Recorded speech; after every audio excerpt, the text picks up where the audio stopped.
अस्सलामुअलैकुम।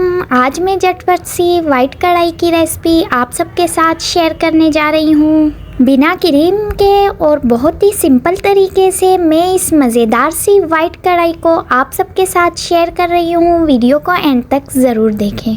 चलिए मज़ेदार सी वाइट कढ़ाई को बनाना शुरू करते हैं। यहाँ पर एक कढ़ाई के अंदर मैं 1 कप ऑयल ऐड कर दूँगी। 1 कप ऑयल ऐड करने के बाद मैं 1 किलो चिकन इसके अंदर ऐड कर दूँगी। बहुत ही सिंपल तरीके से मैं इस मज़ेदार सी कढ़ाई को बनाकर आप सबके साथ पेश करूंगी, तो वीडियो को एंड तक ज़रूर देखें, स्किप मत कीजिएगा। यहाँ पर चिकन को मैं कढ़ाई के अंदर ऐड कर चुकी हूँ। अब इस चिकन को मैं अच्छी तरह फ्राई कर दूंगी कुकिंग ऑयल के साथ।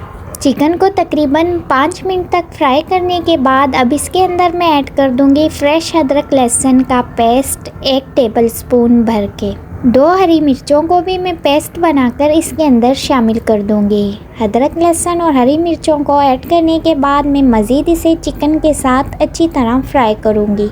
अगर आप लोगों को मेरी ये मज़ेदार सी वाइट कढ़ाई की रेसिपी पसंद आए तो चैनल को सब्सक्राइब करना मत भूलिए। वीडियो को लाइक करें, शेयर करें और अच्छे कमेंट करें। बेल नोटिफिकेशन को भी दबाना मत भूलिएगा ताकि मेरी आने वाली अच्छी रेसिपीज़ आपको टाइम टू टाइम मिलती रहें। चिकन को फ्राई करते हुए तकरीबन मुझे 10 मिनट हो चुके हैं। अब मैं 1 पाव दही के अंदर 1 पैकेट वाइट कढ़ाई मसाला ऐड कर दूंगी। वाइट कढ़ाई मसाला ऐड करने के बाद अब मैं इन दोनों चीज़ों को अच्छी तरह मिक्सअप कर दूंगी। मिक्सअप करने के बाद झटपट सिंपल और बिल्कुल शॉर्ट तरीके से आप इस मज़ेदार सी वाइट कढ़ाई को इजीली बनाकर रेडी कर सकते हैं। बिना क्रीम के भी मज़ेदार सी वाइट कढ़ाई को हम घर में इजीली बनाकर रेडी कर सकते हैं।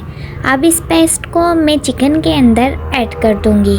पेस्ट को चिकन में ऐड करने के बाद मैं इसे इतना पकाऊंगी कि ये दही का पानी बिल्कुल खुश्क हो जाए और इसका बहुत ही ज़बरदस्त गोल्डन कलर निकल के आ जाए।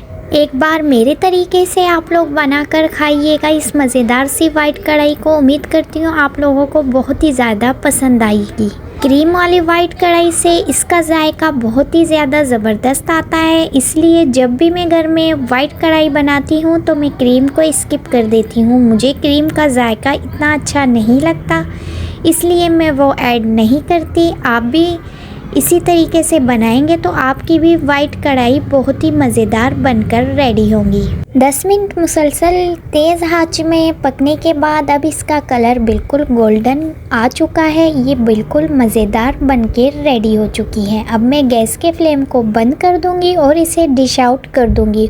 ऊपर से हरा धनिया और अदरक और हरी मिर्चों से मैं इसे गार्निश कर दूंगी। गर्मा गर्म मज़ेदार सी वाइट कढ़ाई को तंदूरी नान या चपाती के साथ मैं मज़े से एंजॉय करूंगी। तो चलिए मिलती हूँ नेक्स्ट किसी अच्छी सी रेसिपी के साथ। तब तक के लिए मुझे इजाज़त दें। अपनी दुआओं में ख़ास याद कीजिएगा। अल्लाह हाफिज़। अल्लाह निगहबान।